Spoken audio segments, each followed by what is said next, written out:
Well guys, as we can see, it is just about 1 p.m. and cloudy day. Great day for a midday flight. Winds are pretty mild.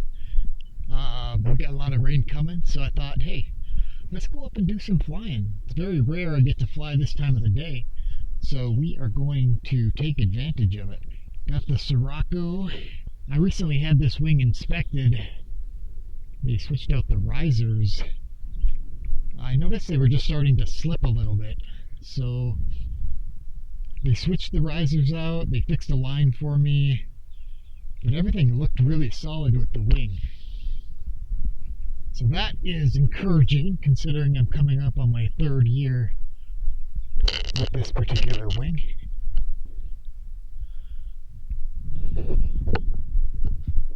I'm hoping to avoid any rain. Doesn't look like any rain's coming for a little bit anyway, but alright. What should we take today? My paramotor collection's getting a little bit out of control. A little bit. But I think we're going to take the Sp140. I've been watching Tucker's video on this Sp140. Now I've had this thing for 2 years now, and basically everything he's saying is very accurate as far as the unit, as far as battery life, all that kind of stuff. It's very accurate.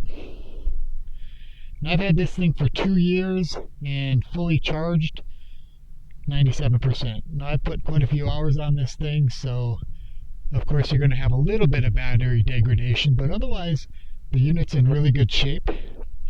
I have reinforced this frame. I've got the original frame, which was very flimsy, so I've done some reinforcement just to make it a little stronger. But otherwise everything's held up well. I haven't really had a bad crash. I had one little bump where I hit the ground on a windy morning, but other than that, it works. It's good. So probably the best thing about this motor, I have to say, is the simplicity. I don't have to warm it up. I don't have to prepare for a flight as much as I do with the gas motor. I plug it in, throw it on my back. It's nice and quiet. I walk up to my wing. I don't have the exhaust noise, the exhaust smell. Super easy. Let's fix this wing. Just a little adjustment here. One thing I didn't check is winds aloft. So, well, the best way to check winds aloft is to get aloft, right?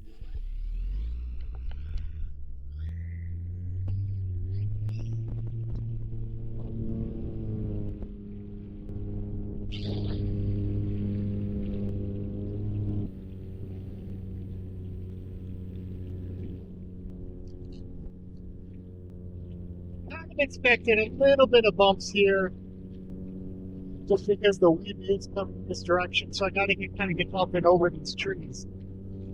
And I'm guessing you'll see the bump.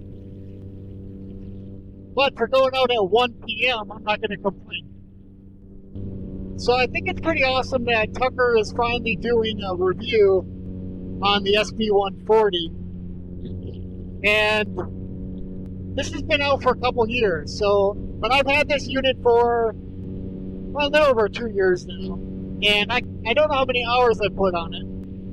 I'm sure I could download the information to figure it out, but if I had to guess, I would say somewhere between 40 and 60 hours of flight time on the Sp140. Now his numbers are very accurate as far as how much flight time he's getting. I mean, I fly the Spider 26 meter, that's what I started with this motor, and yeah, I would get between 40 and 45 minutes, and now it's just cruising. When I get on my deck Drift Air, which is a 20 meter, I usually get between 30 and 40 minutes. I fly a little bit more aggressive with that wing. But if I'm just cruising, it is so efficient that it definitely does very well in comparison to the Spider. Now, one thing I've noticed on a couple of Tucker's videos, as he's flying, he's pulling throttle, and then he's saying, like, for example, now I've got 60% battery left. Well, I've only been flying for 2.5 minutes. That's not necessarily the case. So you really have to let all the way off the throttle, and then you can see the numbers bounce back up to where the battery actually is. So we're closer to like 85, 87%. So just keep that in mind. As you're buzzing around, your numbers aren't always as accurate. You have to get off throttle to see. But overall, I'm very happy with this unit for what it is. I recognize it's a 30 to 40 minute flight unit. I'm not going to be taking it on long distance trips. I basically buzz around my neighborhood on it. Sometimes I head out to the airport if we're just going to fly for a short duration. So it is what it is. And for what it is, it's a pretty awesome unit. Now, how about reliability? In the time I've owned this, I've had 2 or 3 motor outs, and it was all for the exact same reason. So basically I was flying actually in this area, and motor just killed. It just died on me. And I had no idea what was going on, so obviously I can't restart it because you actually have to unplug it from the battery to restart the motor. And unfortunately, I landed in knee-high wet grass, so I had to take off from that field. And I tell you what, practice, and there's really hardly any situation that you guys can't get out of. So I was able to take off in this situation with a super wet wing, running through wet high grass, and I got back home. Well, once a motor out happens, now you're a little bit suspicious.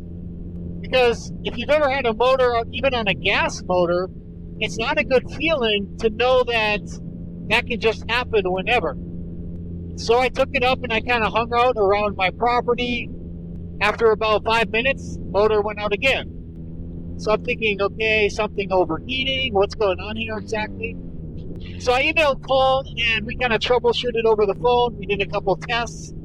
He thought maybe it's the battery, one of the cells is dying out or it's not registering right. So I actually sent the battery back to him. He did a bunch of tests, everything seemed okay, so he sent it back to me. I went for a flight, it was good. The second flight, another motor out. Well, then he basically said it's the BMS, it's got to be that, so he sent me a new one.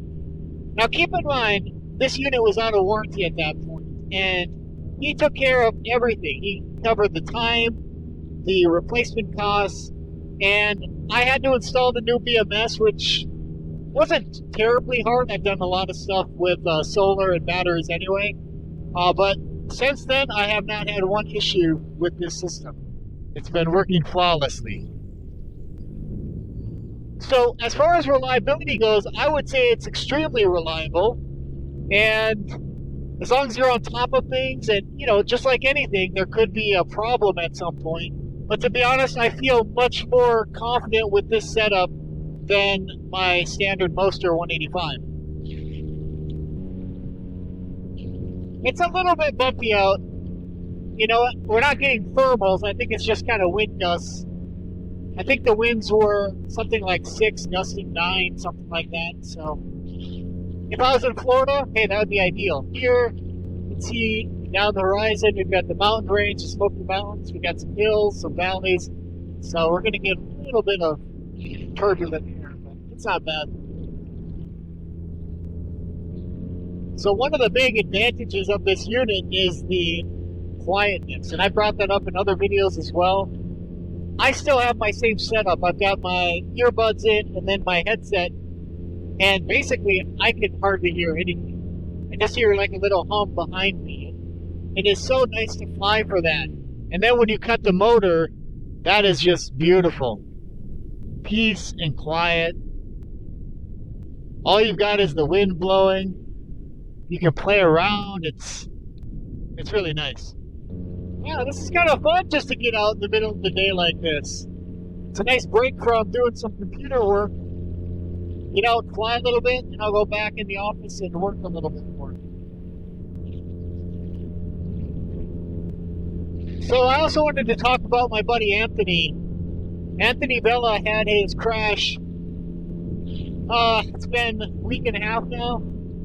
And I tell you what, when I first heard about it, I was sick to my stomach. I fly a lot, and I've always considered myself a really good pilot. And I look at Anthony as a really good pilot. So when a crash like that happens, it makes it more real.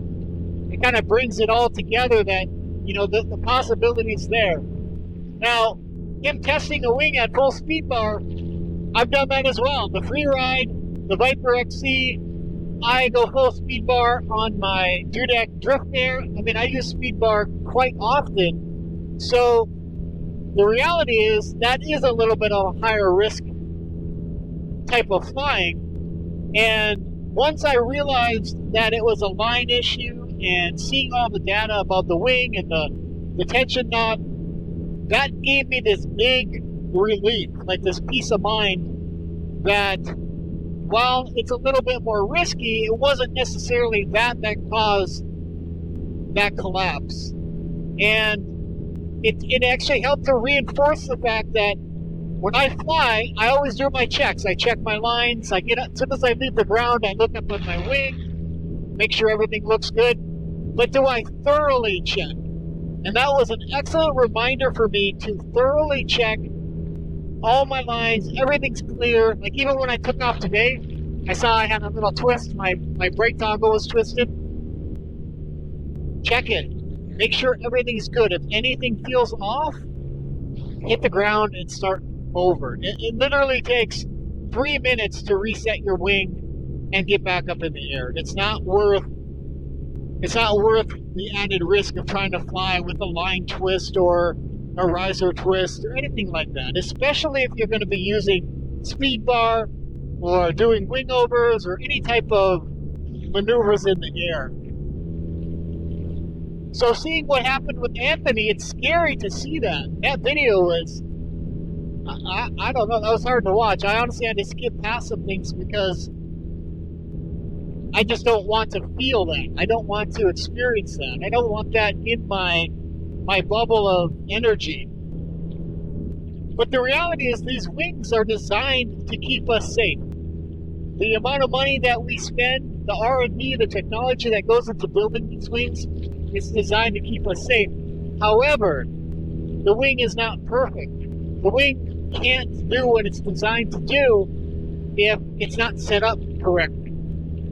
If we've got line twists, if we've got, like in his situation, a tension knot that's pulling pressure on those brake lines or the D lines, anything that causes some deformation of the wing can't be designed to keep us safe in those situations. That's impossible. So that is where it's so important that the pilot spends the time to check those things. And Anthony's no exception. I guarantee you there's many pilots out there who are now doing far thorough checks once they get in the air than they were before. Because we've now seen that a simple mistake like that can have a pretty serious consequence. So Anthony, as much as I hate to see him have to go through what he's going through, the silver lining is that he has helped a lot of other pilots avoid something similar from happening. And I do thank him for that. And I thank him for his bravery in showing that video and recognizing his mistakes. And that just says a lot about his character. So thank you, Anthony. Well, guys, just to give you an idea, we've been flying for 16 minutes, and let's see what our battery consumption looks like. So we're at about 55% right now. So what does that tell you? That gives us about 30 minutes of flight time. It's so beautiful to see everything nice and green out here. So I haven't talked a whole lot about the Sirocco wing. With all the different wings out there, I think some of them kind of get lost in the group. You know, it's just, hey, this is just another wing. But this is such a solid wing. I am so happy with this wing. I actually put it on Facebook Marketplace. I was going to sell it and get the Viper XC, which when I flew the Viper XE, it felt very similar to this wing. But I thought, hey, I'd get a little bit smaller, maybe it would be more fun. But I had somebody interested in buying this wing after a couple days, and I took it off market because I decided to keep it. This wing is just such a nice all-around fun wing to fly. It's very dynamic. It's super easy to inflate. It's got a nice trim range, so it's got some decent speed to it. If I'm going on a trip somewhere where I'm going to be flying in unfamiliar area or conditions, the Sirocco is my go-to wing. So this should be a super nice landing. I'm actually going to gain a little bit of altitude here. So let's trim this out to red. And then I actually grab much higher on my toggles up here. So what I found is trimming to red and getting up another 4 or 5 inches on my toggles, the flare on this thing is super nice. Makes landing a lot easier, especially if there's no wind. One thing I have to be careful of is going around my house is any rotor coming off the house. I haven't really run into that as an issue, but it's definitely something to think about. And all we do is come around here, keep the wing low, and swoop this baby in. Oh, that's nice. That is super nice. I don't always get such nice winds. Oh, no. That's good. Well, so we had 20 minutes of flying and I'm at 51%. So that's actually really good today. I might actually send this up one more time. Just because it's so nice. And that was a fun landing. So as we get more experience with flying, we can look at a space and make a decision. Is this something I can launch in? And normally I wouldn't do this if I did not have a nice headwind. The headwind is going to make the difference here. Why I feel pretty confident I can get off the ground in this shorter distance. Now it might not look that short to you with this particular camera, but it is a short distance.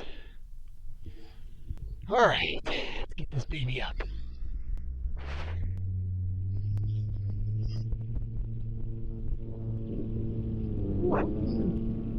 Also got a thruster motor. Yeah, that wasn't too bad at all.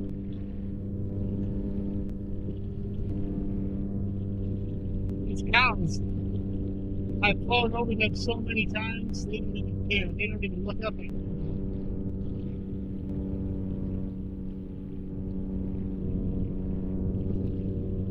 So since I had 50%, nice flying, figure I'd pop up one more time. But now I just felt the raindrop. So, yeah, I think so. Alright, let's go ahead and trim out again.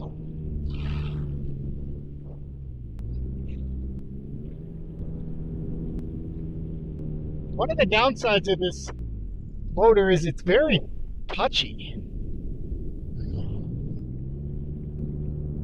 The throttle's just very touchy.